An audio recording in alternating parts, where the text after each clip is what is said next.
Hey everyone, just wanted to make a quick little video here, and it's actually kind of an important one.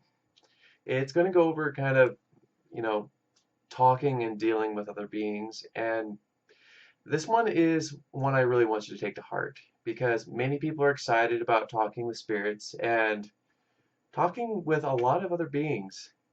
I mean, it's a very exciting prospect, and it opens your world quite a bit, and you get to see new cultures in a way and how things are done. But let me offer you kind of a unique perspective. There are many beings throughout the dimensions, both in, the upper world and lower world dimensions. And when I say upper and lower world, I don't mean like heaven or hell or anything like that. I just mean the upper and lower world. They're no better or worse than the other, and etc. and all the other places as well. But many people have this idea that everything out in the spirit world is all love, light, and very good intentions. But kind of akin to their romantics of the stories like you hear about the Middle Ages, the Renaissance, it's not quite accurate. Some of those beings can be really good, wise, full of wisdom. Others are more neutral. Some are very, very, very well intentioned. Some are mischievous, some are bad, some like have their own little agenda and they like to kind of worm their way in with very flowery language. That's quite prevalent. You'll see that in quite often in the spiritual community. And I'm not saying all of it's bad, but what I'm saying is like people in the world, everyone has their own opinion. And is that opinion always right? That's up to you. And I'm not going to say which is right or wrong, but I want you to kind of, what I want you to take away from this is there's a huge conglomerate of many different personalities and perspectives and interesting ways to look at things. And that's what I want you to take away from this video. Because, like, for example, if you have friends, they come from many walks of life, very different, and some are lifelong friends, and they give you the best advice ever. But others, they're good friends, but they give you terrible advice, and advice that can be very destructive in your own life. And what I see is a lot of people think when they listen to spirits, oh, I should automatically listen to them. No, that's still entirely up to you. It's still very much up to you because some spirits don't even really know what it's like to live in a body and what it's like to experience these things and so on. Some really don't know that. And so you at the end of the day still have to make that choice whether or not is it a good choice. And like your friends, is it good advice or bad advice? I'll leave that up to you. One other thing. Spirits, like as I said earlier, they're a very good way to open your perspective and it's some of the best experiences I've ever had. But when you first go into the field, be a little careful because there's a lot of spirits out there that I've seen that like to use people, and in a way, they're kind of predators. And I'm going to say that very bluntly. Some like to offer very flowery language and gifts, and but in a way, like to change you in ways that aren't always the best. And I actually have a story of this today a little bit. There was a there was a little tent out on as I was on my walk today through the university.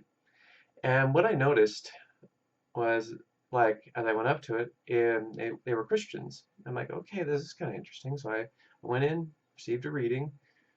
But here's the interesting thing. What I found was while in a lot of ways they did get the reading very well done, but what I found that was interesting in the process, and I'll tell you what happened. I'm sitting there reading, and I feel a presence come in, and like I feel something start to touch me, and it's not very pleasant, not very pleasant at all.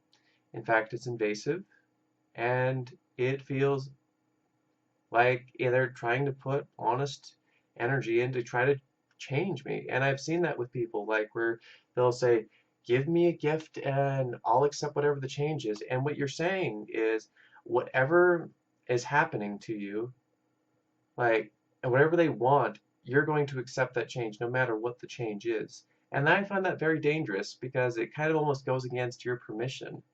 And so in this same sort of light, and what I've seen in churches a lot of times, there's that energy that goes out from these spirits that, in a way, are kind of almost looking to change you as a being and a person.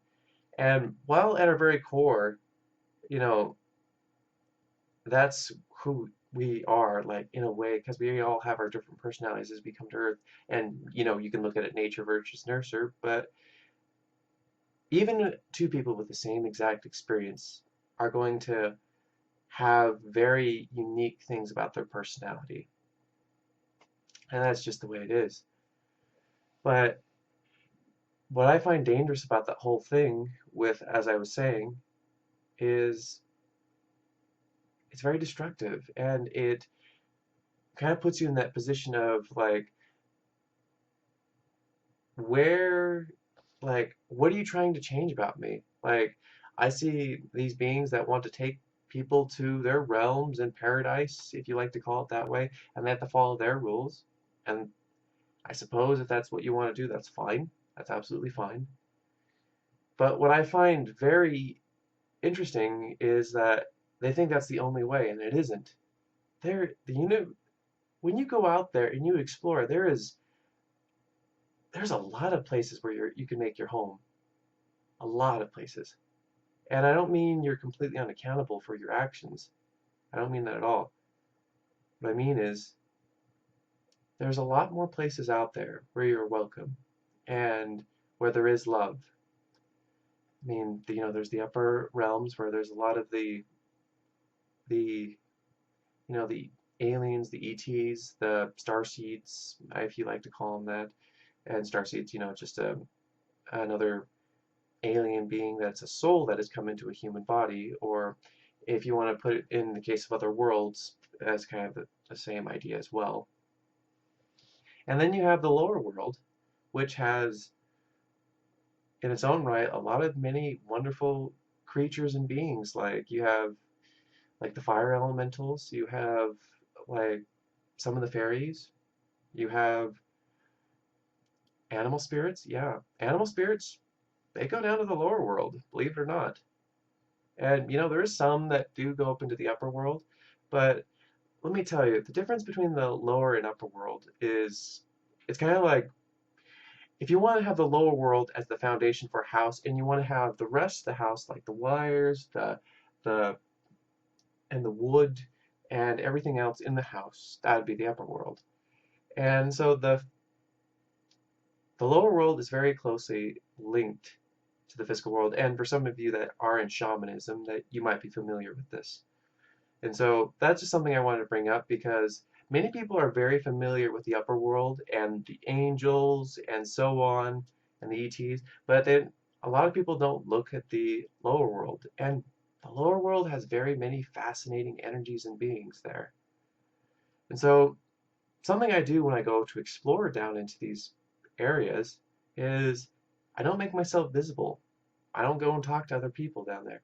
What I do is I watch and observe people because, as I said, everyone has their own little opinion. I figure, and just as a spirit, and I've done this already as a spirit, where I watched, because that is how you really gain a lot of really interesting information that is going to be really good information. That's what I really tried to do for you guys here. And in my travels,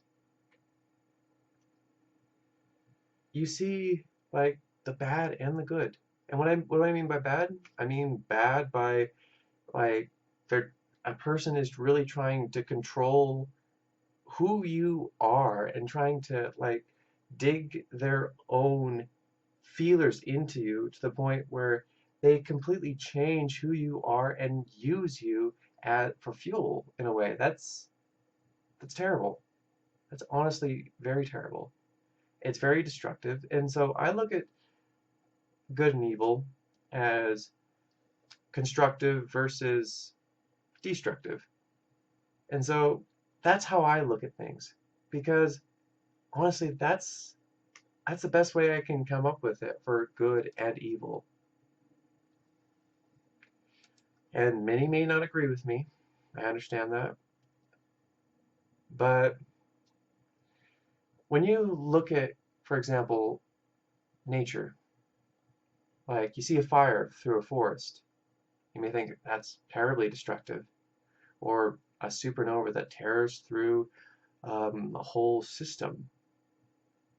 But are they destructive? Partially.